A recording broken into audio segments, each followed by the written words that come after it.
मुकर्रर खुसूसी आपके इस स्टेज की जीनत हैं और आप उनका वेलकम स्वागतम खैर मकदम कीजिए। यानी हजरत अल्लामा मौलाना इर्तज़ा कमाल साहब क़िबला शफी मद्दज़िल्लहुल आली व नूरानी की आमद है।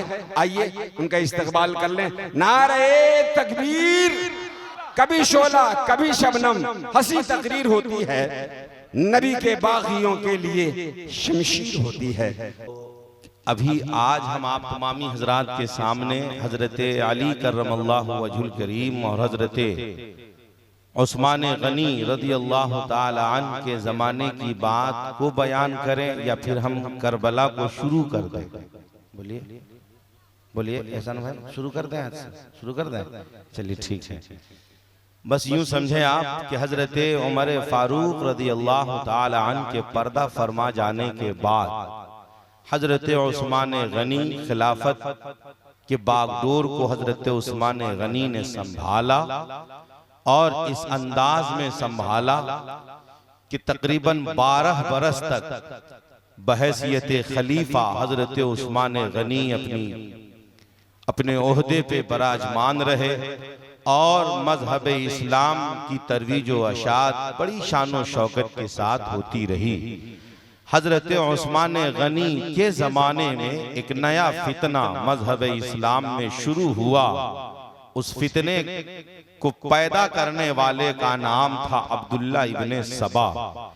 हकीकत में वो अब्दुल्ला इब्ने सबा वो मुसलमान नहीं बल्कि नसरानी यहूदी था वो, मगर नाम उसने अपना अब्दुल्ला इब्ने सबा रखा था ताकि लोग हमें मुसलमान समझेंगे। और वो अब्दुल्ला इब्ने सबा बनकर मुसलमानों को लड़ाया, बसरे में आया और उसने आकर ये कहना शुरू किया कि ये देखो हजरत उस्मान गनी ने तमाम बड़े बड़े ओहदे पर गवर्नरों के ओहदे पर हर जगह हजरत उस्मान गनी ने अपने रिश्तेदारों को रखा है। हजरत अली के साथ नाइंसाफी हुई है। माज़अल्लाह सुम्मा माज़अल्लाह, कुछ लोगों के अंदर उसने इस तरह से जहर भर दिया कि हजरत अबू बकर सिद्दीक ने गलत किया, कहिए माज़अल्लाह। हजरत उस्मान ने गलत किया, हजरत उमर फारूक ने गलत किया, क्योंकि खलीफा बनने का हक हजरत अली को था। इन लोगों ने उनको बनने नहीं दिया। हम लोगों को एक तहरीक चलानी है कि हजरत उस्मान को खिलाफत की कुर्सी से हटाना है और हजरत अली को अमीरुल मोमिनीन बनाना है।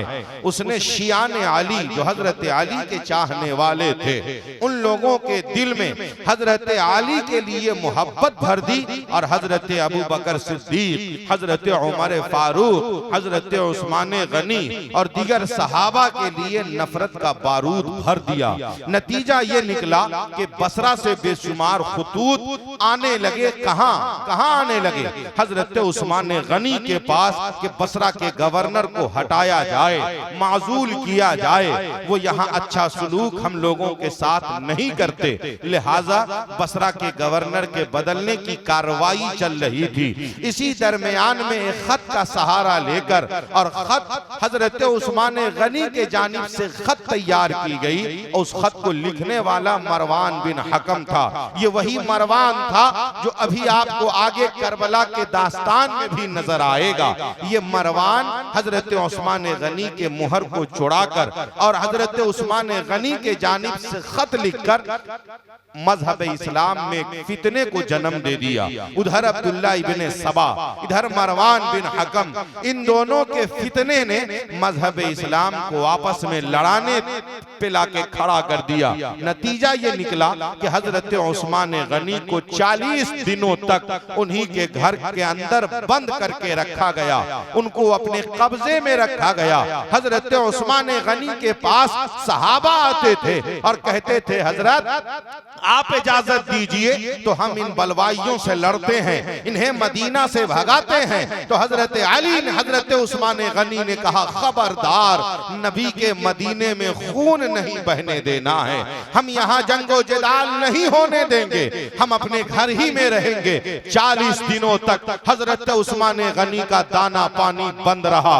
40 दिनों तक बगैर पानी के, बगैर खाने के हजरत उस्मान गनी है। आखिरी दिन है, 40वें का दिन है, आकाए करीम तशरीफ लाए और हजरत उस्मान गनी को ये बशारत दे गए, उस्मान, अब तक का रोजा इफ्तार आप कर रहे थे दुनिया में, आज इफ्तार करना है हमारे साथ आबे कौसर से। लिहाजा हजरत उस्मान गनी को यकीन कामिल हो गया कि आज हमारा आखिरी दिन है, आज हमारा आखिरी दिन है। अब्दुल्ला बिन जाफर और बहुत सारे लोग घर के अंदर दाखिल हो गए। अब्दुल्ला इब्ने सबा के फितने ने लोगों को यहाँ पे लाके खड़ा कर दिया कि मुसलमान ही ने हजरत उस्मान गनी को मौत के घाट उतार दिया, उन्हीं के घर में उन्हें शहीद कर दिया। जिलहिज्जा का महीना था, लोग हज करने मक्कतुल मुकर्रमा पहुंचे हुए थे और यहाँ हजरत उस्मान गनी पर जुल्म सितम के पहाड़ ढाए जा रहे थे। जिलहिज्जा में हजरत उस्मान गनी की शहादत हुई, 36 हिजरी का जमाना था। हजरत मोहतरम हजरत उस्मान गनी की शहादत के बाद हजरत अली ने जब खिलाफत के बागडोर को संभाला तो उस वक्त दिमश्क में बहैसियत गवर्नर हजरत अमीर माविया, दिमश्क के गवर्नर थे वो, हजरत अमीर माविया वहां थे और हजरत अमीर माविया ने दिमश्क से मुतालबा किया कि हमें हजरत उस्मान गनी के खून का बदला चाहिए, हमें बलवाइयों से क़िसास चाहिए, हमें बदला चाहिए। हजरत अली का कहना था, अभी बदले का वक्त नहीं है, अभी दुश्मन को तलाशने का वक्त है, हमें तलाशना है कि आखिरकार वो दुश्मन है कौन। हजरत मोहतरम बदला लेने की बात पर हजरत उम्मुल मोमिनीन आयशा सिद्दीका ने भी बात रखी कि हाँ, उनसे बदला लेना है। इसलिए हजरत आयशा नाराज होकर वहां से तशरीफ ले गई, मदीने से वो बाहर चली गई तो 2 अजीम जंग हुई, एक जंगे जुमल है और एक जंगे सिफ़ीन है। ये दोनों ऐसी जंग है कि एक तरफ सहाबी हैं, दूसरी तरफ सहाबी हैं। यहूदियों को मजा आ रहा था, नसरानियों को मजा आ रहा था कि वो कैसा दिन आ गया है कि मोहम्मद अरबी को तशरीफ ले गए हुए अभी 30 साल का भी जमाना मुकम्मल नहीं हुआ है। एक तरफ सहाबी मैदान में खड़े हैं, दूसरे तरफ भी सहाबी खड़े हैं। मुसलमान मुसलमानों को काट रहा है, मुसलमान मुसलमानों को मौत के घाट उतार रहा है। हजरत अली ने तुरंत इस मामले को रफा दफा कर लिया। जंगे सिफ़ीन का भी खात्मा हुआ और जंगे जुमल का भी खात्मा हुआ। यहूदियों को लगा कि हम जो लड़ाने के लिए आगे बढ़े थे, हम लड़ा नहीं पाए और इस्लाम पहले से ज्यादा मजबूत होकर आगे की ओर बढ़ रहा है। हजरत मोहतरम हजरत अली ने कहा, अब तलाशना है कि हमें लड़ाया है कौन। तो पता चल गया कि अब्दुल्ला इब्ने सबा ने सारी मक्कारी की है, उसे मौत के घाट उतारा, उसे आग में जलवाया। मगर अब्दुल्ला इब्ने सबा ने जो जहन डाल दिया था, वो जहन आज तक कुछ लोगों में मौजूद है। हजरत अली ने साफ किया कि हमसे मोहब्बत करने वालों की जमात 2 तरह की होगी। एक हमसे जो मोहब्बत करेंगे वो हमसे भी मोहब्बत करेंगे, खुलफाए राशिदीन से भी मोहब्बत करेंगे, नबी के असहाब से भी मोहब्बत करेंगे। तो जो हमसे मोहब्बत करे, खुलफाए राशिदीन से मोहब्बत करे, नबी के असहाब से मोहब्बत करे, समझ लो वो मेरा सच्चा दीवाना है, समझ लो वो मुझसे सच्ची मोहब्बत करने वाला है।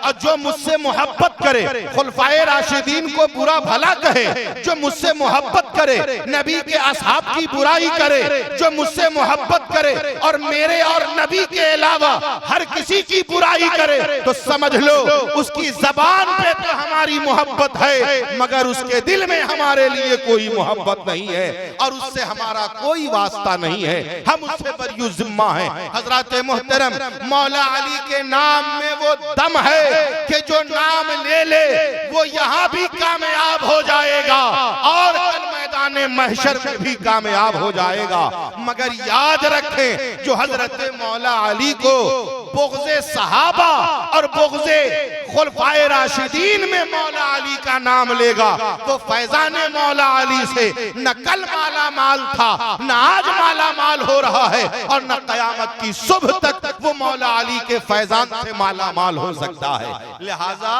अर्ज ये करना है, हजरत अली खिलाफत की कुर्सी पे विराजमान हैं, खिलाफत के बागडोर को संभाल रहे हैं। 4 साल चंद महीने हजरत अली ने खिलाफत की फरमाई और बागडोर को संभाला। 40 हिजरी का जमाना आया, हजरत अली करमल्लाहु वजहुल करीम का इंतकाल हो गया, उनकी शहादत हुई। शहादत कैसे हुई? वो भी हालते, वो भी नमाज अदा करने मस्जिद शरीफ जा रहे थे। फजर का वक्त था, नमाज के लिए रास्ते में थे, जालिम ने हमला कर दिया, जख्मी कर दिया। उसी जख्म से हजरत अली की शहादत हुई। आपने पहले सुना कि हजरत उमर की भी शहादत हुई। फजर ही अदा करने जा रहे थे तो अबू लूलू नामी मजूसी ने हमला किया था। हजरत उस्मान गनी की भी शहादत हुई। कहाँ शहादत हुई? उनकी शहादत उन्हीं के घर में मदीना मुनव्वरा में हुई। हजरत अली की भी शहादत हुई। कहाँ शहादत हुई? हालत नमाज अदा करने मस्जिद में जा रहे थे, उनकी शहादत हुई। मुसलमानों जरा गौर करो, हजरत उमर शहीद हो रहे हैं कब? जब नमाज अदा करने जा रहे हैं। हजरत उस्मान गनी शहीद हो रहे हैं कब? जब नमाज अदा कर रहे हैं अपने घर में, तब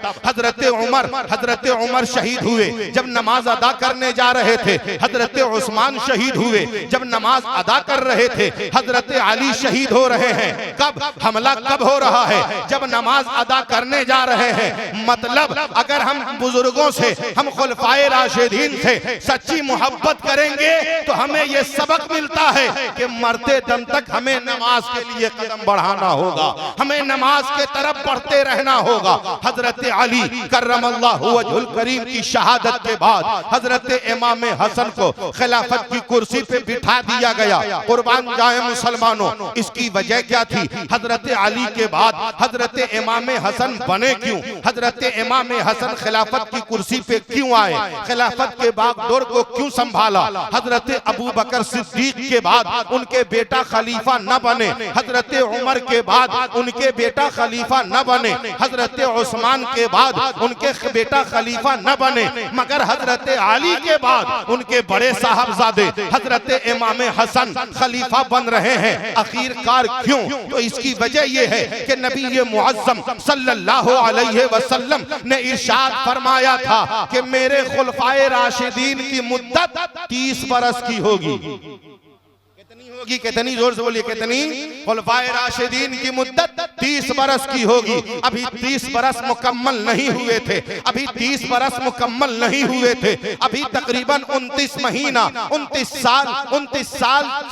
साल और तकरीबन 6 महीने उसमें कम थे। 29.5 साल का जमाना ही गुजरा था, अभी 30 साल मुकम्मल न हुए थे। लिहाजा खुलफाए राशिदीन की मुद्दत तो मुकम्मल होना है। नबी ने जितना फरमाया है उतना मुकम्मल होना है। और उस वक्त हजरत इमाम हसन से बड़ी जात रूए जमीन पर कोई मौजूद नहीं थी।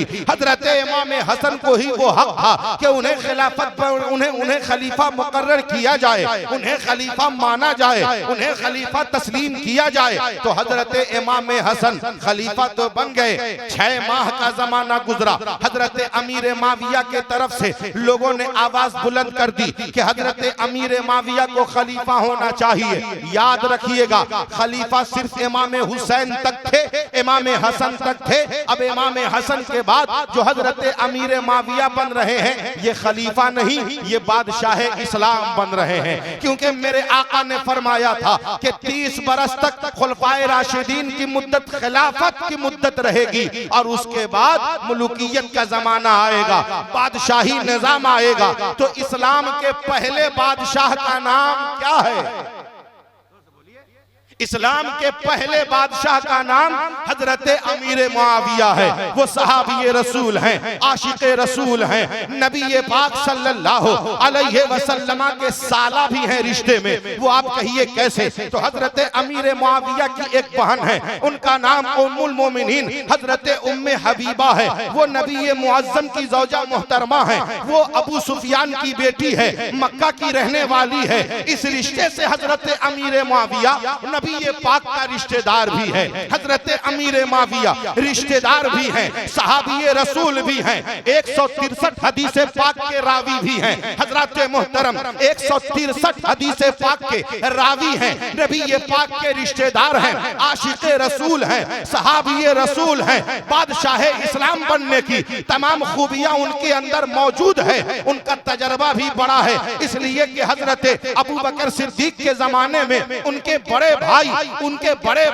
वहां के गवर्नर थे। हजरत उमर फारूक के जमाने में दमिश्क के गवर्नर हजरत अमीर मुआविया बने। हजरत उस्मान के जमाने में दमिश्क के गवर्नर हजरत अमीर मुआविया थे। हजरत अली के जमाने में दमिश्क के गवर्नर हजरत अमीर मुआविया थे।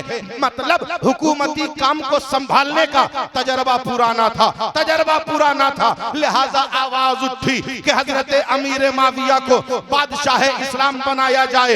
इमाम हसन ने देखा उधर हजरत अमीर मुआविया के तरफ लोग हैं, इधर हमारे तरफ लोग हैं। अगर हम बने रहे कि नहीं हम खलीफा ही रहेंगे तो हो न हो हमारे लोग और हजरत अमीर मुआविया के लोगों में आपस में लड़ाई हो जाएगी, एक जंग का मामला बन जाएगा, मुसलमानों की बड़ी तादाद में मौत हो जाएगी, मजहब इस्लाम का खसारा होगा, नाना जान के दीन पाक का नुकसान होगा। हजरत अमीर मुआविया के मुतालबे को चंद शराइत पर हजरत इमाम हसन ने कबूल कर लिया। कहा ठीक है हम तो आपको हुकूमत दे देंगे, मगर याद रखें आपके इंतकाल के बाद वो सारी जिम्मेदारी हमारे यहाँ आएगी। अहले बैत की खिदमत आपकी जिम्मेदारी है, मजहब इस्लाम की तरवीज व अशात आपकी जिम्मेदारी है, और मजहब इस्लाम की तरवीज व अशात होती रहनी चाहिए। चंद शराइत थे, हजरत अमीर मुआविया ने कबूल भी कर लिया। लोगों ने हजरत इमाम हसन के लोगों ने कहा हजरत अमीर मुआविया के लोग कहते हैं कि तुम लोग हार गए, हम लोग जीत गए। तो इमाम हसन फरमाते हैं, ओ मेरे दीवानों सुनो, हार और जीत की बात नहीं है, मुझे वो बात याद आ रही है कि नाना जान ने एक दिन हमें गोद में लेकर कहा था कि ये मेरा नवासा हसन मेरी उम्मत को आपस में लड़ने से बचा लेगा। ये वो दिन था कि नाना की फरमाइश और नाना के हुक्म को मुकम्मल कर दिया जाए, नाना जान की बशारत पूरी हो जाए। तो हमने जो अमीर मुआविया को जिम्मेदारी सौंपी है, इसलिए नहीं कि हम हार गए, इसलिए कि मुसलमानों में जंगो जदाल ना हो और दीने पाक तरवीज व अशात होती रहे। हजरत अमीर मुआविया बादशाह इस्लाम मुकर्रर हो गए खिलाफ, और वो बादशाहत को संभाल भी रहे हैं। उधर हजरत अमीर मुआविया के जमाने में बड़े बड़े मुल्क फतह किए गए, मजहब इस्लाम की तरवीज व अशात हुई, मजहब इस्लाम बड़ा तरक्की पाया। हजरत अमीर मुआविया ने बड़ी लंबी हुकूमत की, 40 से लेकर 60 तक, तकरीबन 20 बरस तक उन्होंने हुकूमत के बागडोर को संभाला। मगर 60 हिजरी का जमाना आया, रजबुल मुरज्जब का महीना आया, हजरत अमीर मुआविया सहाबी रसूल का इंतकाल फुरमलाल हुआ।